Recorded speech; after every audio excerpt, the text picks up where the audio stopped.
With just days to go before the presidential election, 9 days, it's becoming increasingly evident that former President Donald Trump is running a shadow foreign policy. In the days before Israel's retaliatory strike on Iran yesterday, Donald Trump told a rally crowd in the state of Georgia that, quote, Bibi, as he calls Israeli Prime Minister Benjamin Netanyahu, called him twice in as many days. A week ago, Trump boasted of a telephone conversation which they had because Trump claims the prime minister, quote, wants my view on things. Trump also said this week that he would use force to prevent Iran from obtaining a nuclear weapon, something which he reportedly wanted to do in the immediate days after he lost the 2020 election, even asking his top advisors in an Oval Office meeting what options he had. Speaking of Iran, Trump is also apparently conducting a shadow foreign policy with one of Tehran's important allies, Russia's Vladimir Putin.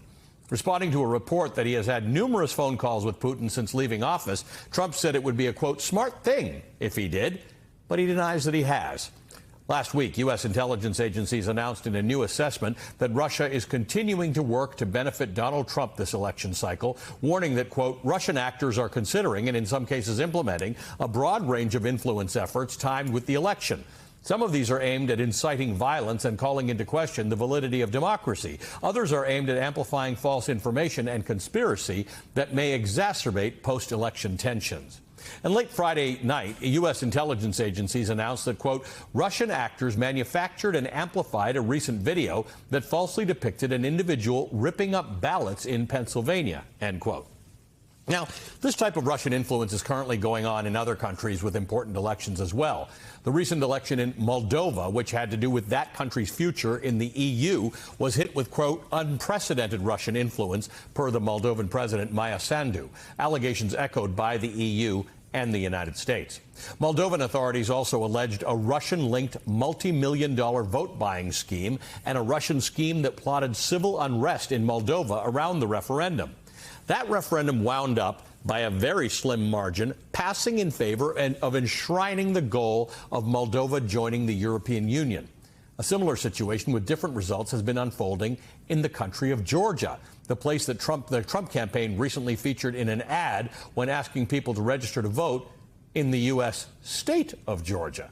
But yesterday, in the country of Georgia, the Eastern European country, it held what was widely viewed as the country's most important parliamentary election since gaining independence from the Soviet Union in 1991, pitting the Russian-friendly anti-Western Georgian Dream Party, led by a billionaire businessman named Bidzina Ivanishvili, who made his fortune in Russia following the collapse of the USSR, against a coalition of pro-Western opposition parties.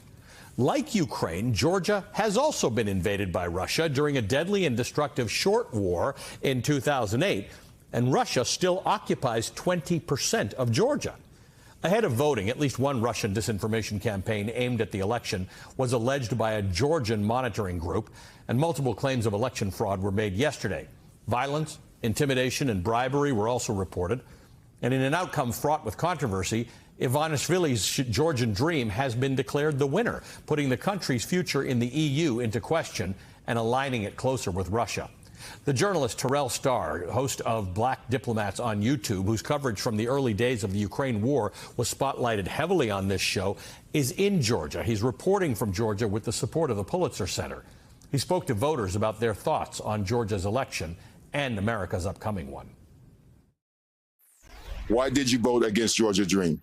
Because I think Georgian Dream is under Russian influence. The oligarch Ivanishvili is Putin's personal representative in Georgia, and I don't want like that. I want democracy in Georgia, and I want European Union, Western civilization. And do you think that Trump is better for Georgia or Kamala Harris? No, Kamala Harris is better, of course. Because we don't know about Trump's and Putin's relationships. Who do you think is better for Georgia, Kamala Harris or Donald Trump?